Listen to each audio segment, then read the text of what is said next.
Hello अस्सलाम वालेकुम। Welcome to ज़ेडा प्रिंसेस चैनल। आज हम बनाने जा रहे हैं दही की चटनी। पहले प्याज काट लेना है, उसके बाद 5 पैकेट्स दही कट कर लेके एक भगोने में डाल लेना है। उसके बाद काटे सो प्याज मिला देना है चाहिए।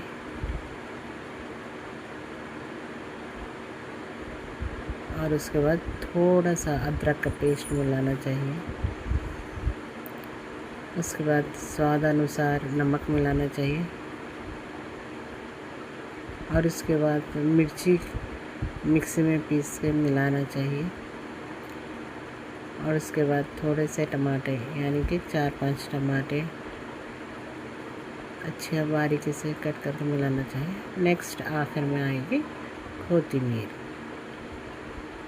बन गई चटनी।